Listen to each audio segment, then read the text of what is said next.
Ward सदस्य कहता है कि नहीं, अधिकार मुझे मिला है, सरकार मुझे कहा है, मेरे मेरे पक्ष में लेटर निकाला है, तो मैं क्यों दूं अनुरक्षक को 24,000 रुपया।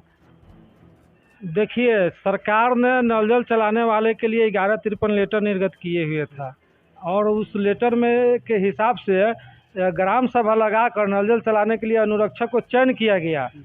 तो नायका वार्ड सदस्य अगर कहता है कि मेरे खाता में पैसा आया है तो उसको क्यों दे, तो मैं पूछना चाहता हूं कि 2018 से नल जल चल रहा है और नायका वार्ड सदस्य 2022 में आया है, तो 2018 वाला पैसा क्या 2022 के वार्ड सदस्य रखेगा? तो जो 2018 वाला जो पैसा है, हाँ। वो पैसा अब तो पहले ऑलरेडी मिल चुका है। नहीं मिला है, किसी को नहीं मिला है। 2018 में जो नल जल चला है उसको पैसा दिया है कोई? क्या कोई नहीं दिया पैसा। इस सरकार का जो है एक नियमावली बना हुआ है कि WIMC ही पेमेंट करेगा। इससे पहले मास्टर का जो है पेमेंट मुखिया जी करते थे। इधर हो जाएंगे। मास्टर का पेमेंट मुखिया जी करते थे। सरकार मुखिया जी के खाता में पैसा भेजता था और मुखिया जी जो मास्टर रहता था उसको पेमेंट करता था।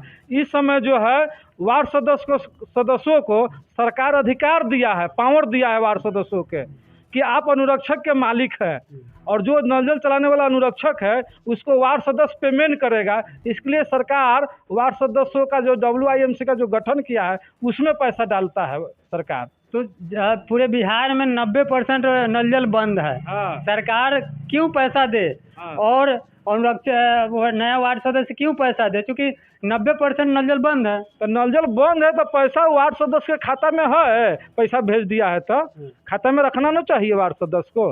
वार्ड सदस्य के पर्सनल खाता तो नहीं है कि निकाल के वार्ड सदस्य खा जाएगा। तो वार्ड वो सदस्य सरकारी के खाता नहीं है। वार्ड सदस्य के खाता में अगर पैसा है कि नहीं है, हाँ। इसकी जांच करने का अधिकार हमारे पास नहीं है। देखिए, हम दावे के साथ कहते हैं कि वार्ड सदस्य के WIMC के खाते में जो पैसा गया है उस पैसा को निकासी किया गया है, गमन किया गया है। अगर गमन नहीं किया गया है तो ऐसे वार्ड सदस्यों के खाता को जांच कीजिए, दूध का दूध पानी का पानी निकल जाएगा। तो वार्ड सदस्य के लिए पैसा आया, अगर उसने निकाल के रिपेयरिंग कराया या नल जल चलाने वाले को दिया, तो इसमें क्या आपत्ति है अनुरक्षक को? सरकार ने 48,000 रुपया भेजा, 24,000 रिपेयरिंग के लिए, 24,000 अनुरक्षक राशि के लिए, ठीक है। तो 48,000 भेजा तो 24,000 जो अनुरक्षक के लिए भेजा वो अनुरक्षक को मिलना चाहिए ना, और 24,000 रिपेयरिंग के लिए भेजा वो रिपेयरिंग में जाना चाहिए। अगर रिपेयरिंग कराया है वार्ड सदस्य तो आप ही बोल रहे हैं कि 90% नल जल बंद है। जब 90% नल जल बंद है और रिपेयरिंग कराया फिर भी बंद है, इसका मतलब है रिपेयरिंग नहीं कराया, घोटाला किया है। आप जानते हैं कि गांव समाज में कितना विरोध होता है। हाँ। एक आंगनबाड़ी पर और वार्ड सदस्य पर और छोटे छोटे जो अधिकारी है या छोटे छोटे जो जनप्रतिनिधि है या सरकारी नौकरी में है, छोटा नौकरी वाले, उन पर ज़्यादा विरोध होता है। लेकिन अरबों खरबों का जो है कि घोटाला होता है, बड़का बड़का नेता कर लेता है, तो उस पर किसी का नज़र नहीं जाता है। हम जो है वार्ड सदस्यों का और जो पूर्व के जो वार्ड सदस्य थे, जो नल जल के अनुरक्षक है, उनके अधिकार के लिए लड़ाई लड़ रहे हैं। हम कोई नेतागिरी नहीं कर रहे हैं। तो अधिकार के लिए जब लड़ाई आप लड़ रहे हैं तो वार्ड सदस्य का जो एक तो अधिकार नहीं है, लेकिन थोड़ी बहुत अधिकार मिला तो उसको भी छीनने पर आप लोग लगे हुए हैं। कहाँ छीन रहे हैं? वार्ड सदस्य अपने अधिकार को तो समझ ही नहीं रहा है। सरकार तो वार्ड सदस्य को अधिकार दिया है, मालिक बनाया है कि नल जल चलाने वाले को पेमेंट करो, तुम्हारे खाता में पैसा भेजेंगे। नल जल तो वार्ड सदस्य खुद ही चला रहा है। नल जल कहाँ कि सरकार का लेटर था कि जो नए वार्ड सदस्य वही चलाएंगे। सरकार का लेटर था कि नया वार्ड सदस्य चलाएंगे। तो जहाँ नल जल बंद है और नहीं चल रहा है वहाँ के पैसा कहाँ चल जा रहा है? चला रहा है पैसा नल जल। जब नल जल चला रहा है तो फिर बंद कैसे है? बंद है तो इसकी जांच करना और कार्रवाई करना अधिकारी का काम है। वार्ड सदस्य दिल्ली चल गया, बम्बे चला गया, बनारस चल गया, वार्ड सदस्य अनुरक्षक कार्रवाई हो सकता है, सस्पेंड थोड़े हो सकता है। सस्पेंड का नियम है, जान लीजिए। क्या नियम है? आपको बता रहे हैं 18/5/2006 में यह कानून बना था। पंचायती राज जो किताब है उस किताब में पढ़िए, कानून का किताब जो पंचायती राज का है, और डेट तारीख भी बता दे रहे हैं। 18/5/2006 में कानून बना था कि कोई भी जनप्रतिनिधि अगर अपने नियम को पालन नहीं करता है, अपने कार्य को नहीं करता है, तो ऐसे परिस्थिति में वैसे जनप्रतिनिधि का सदस्यता को रद्द किया जाएगा। और इसी मुजफ्फरपुर जिला में एक मुखिया को इसी 18/5 के तहत सस्पेंड भी किया गया है।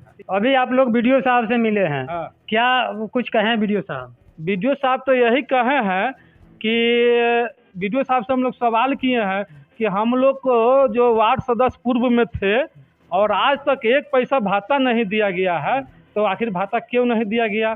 तो बोल रहे हैं कि आप लोग स्टेटमेंट दीजिए तो आप लोगों का भाता जो बकाया है सो मिल जाएगा। मैं यह पूछना चाहता हूं कि जब हम मांगेंगे तब ही मिलेगा और न मांगेंगे तो नहीं मिलेगा। ये तो भाई कानून ठीक नहीं है, पहला चीज़।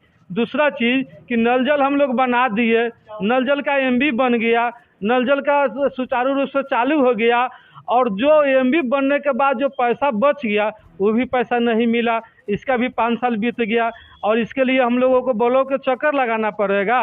नल जल 4 साल 5 साल चला है।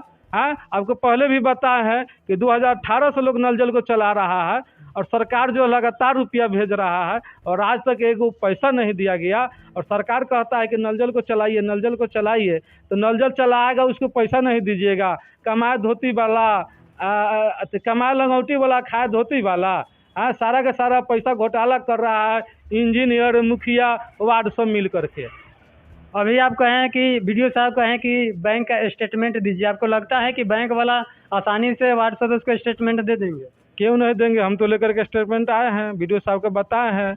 और बाकी वार्ड सदस्य को मिल जाएगा? आप तो नेता हैं तो आपको मिल गया। देखिए, अगर नहीं, ऐसे वार्ड सदस्यों को मैं कहना चाहता हूं कि आप बैंक में जाइए।